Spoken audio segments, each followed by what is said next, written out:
ನಿರ್ಜಲ ಏಕಾದಶಿ, ರುಕ್ಮಿಣಿ ಹರಣ ಏಕಾದಶಿ ವ್ರತಕಥಾ. ಓಂ ಗಂ ಗಣಪತಯೇ ನಮಃ. ಶ್ರೀ ಗುರುಭ್ಯೋ ನಮಃ. ಹರಿ ಓಂ. ಓಂ ಭೈಷ್ಮಿ ವಾಸುದೇವಾಯ ನಮಃ.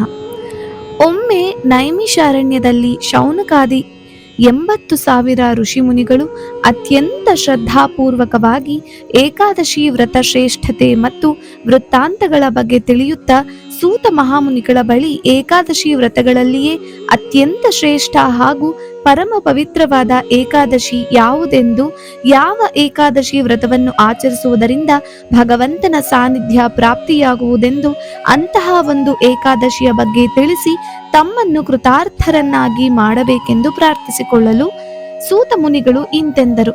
ಎಲೆ ಋಷಿಗಳಿರ, ಗಮನವಿಟ್ಟು ಕೇಳಿ.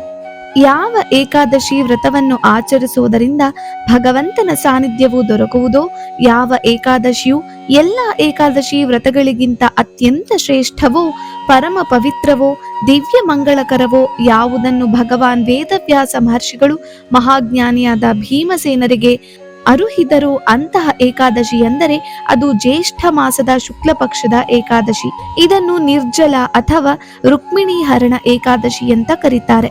ಹಿಂದೊಮ್ಮೆ ಪಾಂಡವರಲ್ಲಿ ಅತ್ಯಂತ ಬಲಶಾಲಿಯೂ ಮಹಾಜ್ಞಾನಿಯೂ ಆದ ವೃಕೋದರ ಭೀಮಸೇನರು ತನ್ನ ಸಹೋದರರು ಮತ್ತವರ ಪತ್ನಿಯರು ಸೇರಿ ದ್ರೌಪದಿಯೊಂದಿಗೆ ಅತ್ಯಂತ ಶ್ರದ್ಧಾ ಭಕ್ತಿಯಿಂದ ಏಕಾದಶಿ ವ್ರತವನ್ನು ಆಚರಿಸುವುದನ್ನು ಕಂಡು ಅತ್ಯಂತ ದುಃಖಿತನಾಗಿ ವ್ಯಾಸ ಮಹರ್ಷಿಗಳ ಬಳಿ ಬಂದು, ಪಿತಾಮಹ, ಶಾಸ್ತ್ರಾನುಸಾರ ಏಕಾದಶಿ ವ್ರತ ಅತ್ಯಂತ ಶ್ರೇಷ್ಠವಾಗಿದೆ. ಭಗವಂತನ ಅನುಗ್ರಹಕ್ಕಾಗಿ ಅಂದು ಅನ್ನ ಭಕ್ಷ್ಯಗಳನ್ನು ವರ್ಜಿಸಿ ನಿರಶನದಿಂದಿದ್ದು ಉಪವಾಸ ಮಾಡುವುದು ಮಾನವ ಕುಲಕ್ಕೆ ಶ್ರೇಯಸ್ಸನ್ನು ತರುತ್ತದೆಂದು ನಾನು ಅರಿತಿರುವೆ. ಆದರೆ ನನ್ನ ಉದರದಲ್ಲಿ ಅಗ್ನಿದೇವರ ವಾಸವಿರುವುದರಿಂದ ಅವರನ್ನು ಶಾಂತಿಸಲು ಯಥೇಚ್ಛವಾದ ಅನ್ನವನ್ನು ತಿನ್ನಬೇಕಾಗುತ್ತದೆ. ಆದರೆ ನನಗೂ ಏಕಾದಶಿ ವ್ರತಗಳನ್ನು ಆಚರಿಸಬೇಕೆಂಬ ಹಂಬಲವಿದೆ. ಆದರೆ ನಾನು ಹಸಿವಿನಿಂದ ಇರಲಾರೆನು. ಹಾಗೇನಾದರೂ ಉಪವಾಸ ಮಾಡಲೇಬೇಕೆಂದಾದರೆ ಯಾವುದಾದರೂ ಒಂದು ಏಕಾದಶಿ ವ್ರತವನ್ನು ಮಾಡಬಲ್ಲೆನು.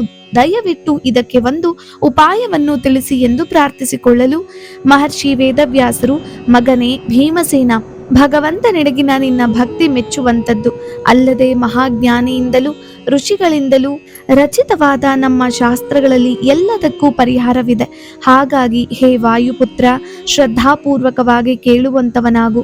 ಯಾವ ಏಕಾದಶಿ ವ್ರತವು ಅತ್ಯಂತ ಶುಭಪ್ರದವೂ ದಿವ್ಯ ಮಂಗಳಕರವೋ ಭಗವತ್ ಸಾನ್ನಿಧ್ಯ ಪ್ರದಾಯಕವೂ ಆಗಿದೆಯೋ ಅಂತಹ ಒಂದು ಏಕಾದಶಿ ವ್ರತ ಎಂದರೆ ಅದು ಜ್ಯೇಷ್ಠ ಮಾಸದ ಶುಕ್ಲ ಪಕ್ಷದ ಏಕಾದಶಿ. ಇದನ್ನು ನಿರ್ಜಲ ಅಥವಾ ರುಕ್ಮಿಣಿ ಹರಣ ಏಕಾದಶಿ ಅಂತ ಕರೀತಾರೆ. ಇದನ್ನ ಆಚರಿಸುವುದರಿಂದ ಮಿಕ್ಕ ಎಲ್ಲಾ 23 ಏಕಾದಶಿಗಳ ವ್ರತಾಚರಣೆಗೆ ಸಮಾನವಾದ ಪುಣ್ಯ ಫಲವು ಪ್ರಾಪ್ತಿಯಾಗುತ್ತದೆ ಎಂದರು. ಮಹರ್ಷಿ ವೇದವ್ಯಾಸರ ಮಾತುಗಳನ್ನು ಆಲಿಸಿದ ಭೀಮಸೇನರು ಅತ್ಯಂತ ಸಂತಸಗೊಂಡು, ಪಿತಾಮಹ, ಜ್ಯೇಷ್ಠ ಮಾಸದ ಶುಕ್ಲ ಪಕ್ಷದ ಏಕಾದಶಿಯನ್ನು ಏಕೆ ನಿರ್ಜಲ ಏಕಾದಶಿ ಎಂದು ಕರೆಯುತ್ತಾರೆ? ಇದರ ವೃತ್ತಾಂತವೇನು? ಆಚರಿಸುವ ಪರಿ ಹೇಗೆ? ದಯಮಾಡಿ ತಿಳಿಸುವಂತವರಾಗಿ ಎಂದು ಪ್ರಾರ್ಥಿಸಲು ಮಹರ್ಷಿ ವೇದವ್ಯಾಸರು ಭೀಮಸೇನರನ್ನು ಕುರಿತು, ಹೇ ವಾಯುಪುತ್ರ, ಗಮನವಿಟ್ಟು ಆಲಿಸು. ದ್ವಾಪರದ ಆದಿಯಲ್ಲಿ ದುಷ್ಟ ದಾನವರಿಂದಲೂ ಕೆಟ್ಟ ಅಸುರರಿಂದಲೂ ಭೂಮಿಯ ಮೇಲಿನ ಭಾರವು ಹೆಚ್ಚಾಗಿ ಅವರುಗಳ ಪಾಪವನ್ನು ಹೊರಲಾರದ ಭೂದೇವಿಯು ನೋವಿನಿಂದ ಗೋವಿನ ರೂಪವನ್ನು ತಾಳಿ ಬ್ರಹ್ಮದೇವರ ಬಳಿ ತನ್ನ ದುಃಖವನ್ನು ತೋಡಿಕೊಂಡಾಗ ಇಂದ್ರಾದಿ ದೇವತೆಗಳೊಡನೆ ವೈಕುಂಠಕ್ಕೆ ತೆರಳಿ ಭಗವಂತನನ್ನು ಅನೇಕ ಸ್ತೋತ್ರಗಳಿಂದ ಸ್ತುತಿಸಲು ಪ್ರಸನ್ನಗೊಂಡ ಜಗದೊಡೆಯನು ರಾಕ್ಷಸರನ್ನು ಸಂಹರಿಸುವುದಕ್ಕಾಗಿ ತಾನು ಭೂಮಿಯ ಮೇಲೆ ಕೃಷ್ಣಾವತಾರವನ್ನು ಮಾಡುವುದಾಗಿಯೂ ಮತ್ತು ತನ್ನ ಸಹಾಯಕ್ಕಾಗಿ ದೇವತೆಗಳು ಭೂಮಿಯ ಮೇಲೆ ಅವತರಿಸುವರೆಂದು ಹೇಳಿ ಅಭಯವನ್ನಿತ್ತು ಕಳುಹಿಸಿದನು. ಮತ್ತು ಭಗವಂತನು ಅವತರಿಸಿದಾಗಲೆಲ್ಲ ಭಗವತಿಯು ಭಗವಂತನ ಸಹಾಯಕ್ಕಾಗಿ ಒಂದಲ್ಲ ಒಂದು ರೀತಿಯಲ್ಲಿ ಅವತರಿಸುವಳು.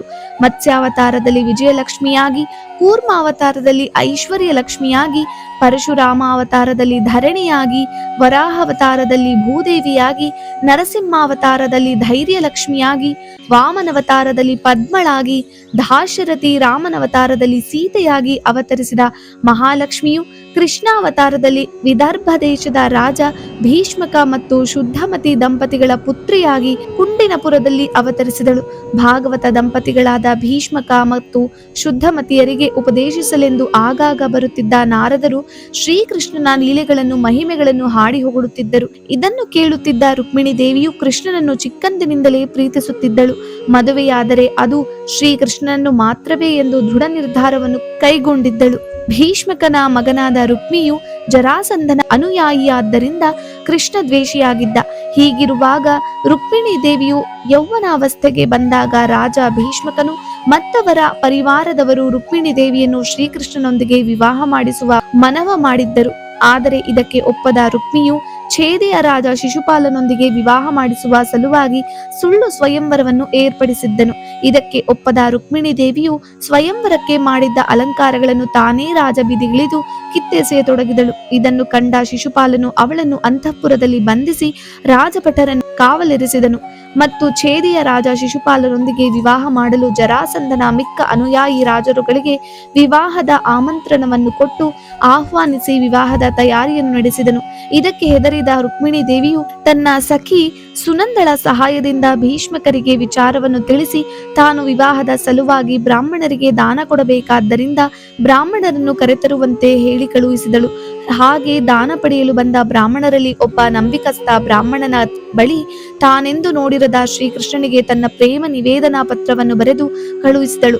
ಆ ಪತ್ರದಲ್ಲಿ ಇಂತಿತ್ತು: ಯಾರ ಗುಣಗಳನ್ನು ಕೇಳಿದೊಡನೆ ಅದು ಮನಸ್ಸಿನ ಎಲ್ಲಾ ತಾಪಗಳನ್ನು ನಿವಾರಿಸುವುದೋ ಅಂತಹ ಭುವನ ಸುಂದರನೇ, ಯಾರ ರೂಪವನ್ನು ದರ್ಶಿಸುವುದರಿಂದ ಅಖಿಲಾರ್ಥ ಲಾಭಗಳು ದೊರೆಯುವುದೋ ಅಂತಹವನಲ್ಲಿ ನನ್ನ ನಾಚಿಕೆ ಇಲ್ಲದ ಮನಸ್ಸು ಮಾಡಿದೆ. ಹೇ ಮುಕುಂದ, ಕುಲಶಿಲಾ ವಿದ್ಯಾ ಪ್ರಾವೀಣ್ಯತೆ ಮತ್ತು ಧೀರತನದಲ್ಲಿ ನಿನಗೆ ನೀನೇ ಸಾಟಿ. ಓ ನರರೂಪದಲ್ಲಿರುವ ಸಿಂಹವೇ, ಕುಲಪತಿಯರಾದ ಯಾವ ಕನ್ಯೆಯರು ತಾನೇ ನಿಮ್ಮನ್ನು ಪತಿಯನ್ನಾಗಿ ಬಯಸುವುದಿಲ್ಲ. ಮನಸ್ಸಿನಿಂದ ನಾನು ನಿಮ್ಮನ್ನು ಪತಿ ಎಂದು ಒಪ್ಪಿದ್ದೇನೆ. ನನ್ನ ಮನಸ್ಸನ್ನು ದೇಹವನ್ನು ನಿಮ್ಮ ಪಾದ ಕಮಲಗಳಿಗೆ ಅರ್ಪಿಸಿದ್ದೇನೆ. ದಯವಿಟ್ಟು ಆ ಛೇದಿ ರಾಜನಿಗೆ ನರಿಯು ಸಿಂಹದ ಪಾಲನ್ನು ತೆಗೆದುಕೊಳ್ಳುವ ಅವಕಾಶವನ್ನು ಮಾಡಿಕೊಡಬೇಡಿ. ನಾನು ಗುರು ಹಿರಿಯರ ಸೇವೆಯನ್ನು, ಸಮಾಜ ಕಲ್ಯಾಣವನ್ನು, ಶಾಸ್ತ್ರ ನಿಯಮಗಳನ್ನು ಅನುಸರಿಸಿದ್ದರೆ ಓ ಗದಾಗ್ರಜ ಕೃಷ್ಣರೇ, ದಾಮಘೋಷಣ ಸುತನಂತಹವರ ಕೈ ಹಿಡಿಯಲು ಬಿಡಬೇಡಿ. ಓ ಅಜೇಯರಾದ ಪ್ರಭುವೇ, ರಹಸ್ಯವಾಗಿ ವಿವಾಹದ ಪೂರ್ವ 1 ದಿನ ಮುಂಚೆ ತಾವು ಆಗಮಿಸಿ ಛೇದಿ ಮತ್ತು ಮಗಧ ಸೈನ್ಯಗಳನ್ನು ಭೇದಿಸಿ ನಿಮ್ಮ ವಿಜಯ ಸಾಧಿಸಿ ನನ್ನ ಮದುವೆಯಾಗಿ.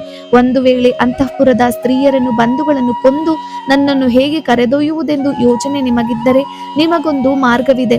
ಹೀಗೆ ಮಾಡಿ ವಿವಾಹದ ಪೂರ್ವ ಸಂಪ್ರದಾಯದಂತೆ ಕುಲದೇವಿ ಗೌರಿ ಪೂಜೆಗೆ ಅಂಬಿಕೆಯ ದೇವಳಕ್ಕೆ ವಧುವಾದ ನಾನು ಬರುತ್ತೇನೆ. ಓ ಕಮಲ ನೇತ್ರ, ಒಂದು ವೇಳೆ ನಾನು ನಿಮ್ಮ ಪಾದ ಧೂಳಿಯಲ್ಲಿ ಮೀಯಲಾರದೆ ಹೋದರೆ ಖಂಡಿತವಾಗಿಯೂ ಬದುಕುಳಿಯುವುದಿಲ್ಲ. 100 ಜನ್ಮಗಳು ಕಳೆದರೂ ಸರಿಯೇ, ತಪಸ್ಸನ್ನು ಮಾಡಿಯಾದರೂ ನಿಮ್ಮ ಪಾದಧೂಳಿಯಲ್ಲಿ ಮಿಂದೇ ತೀರುವೆ. ಇತಿ ಭೈಷ್ಮಿ ರುಕ್ಮಿಣಿ. ರುಕ್ಮಿಣಿ ದೇವಿಯನ್ನು ನೆನೆಯುತ್ತಾ ಎಷ್ಟೋ ರಾತ್ರಿಗಳು ನಿದ್ದೆ ಇಲ್ಲದೆ ಅವಳ ಗುಣಗಳನ್ನು ಕೇಳಿ ತಿಳಿದಿದ್ದ ಕೃಷ್ಣ ಅವಳ ಒಂದು ಸಂದೇಶಕ್ಕಾಗಿ ಕಾಯುತ್ತಲಿದ್ದ. ಬಂದ ಬ್ರಾಹ್ಮಣನ್ನು ಉಪಚರಿಸಿ ಅವನು ತಂದ ಓಲೆಯನ್ನು ಓದಿ ಕ್ಷಣಕಾಲವೂ ನಿಲ್ಲಲಾರದೆ ಹೊರಟ. ಇದನ್ನು ಕಂಡ ಬಲರಾಮಾದಿಗಳು ಕೃಷ್ಣನ ಸಹಾಯಕ್ಕೆಂದು ರಥಗಳನ್ನೇರಿ ಹೊರಟರು. ಅಂದು ಇದೇ ಜ್ಯೇಷ್ಠ ಮಾಸದ ಶುಕ್ಲ ಪಕ್ಷದ ಏಕಾದಶಿಯು ದಿನವಾಗಿತ್ತು.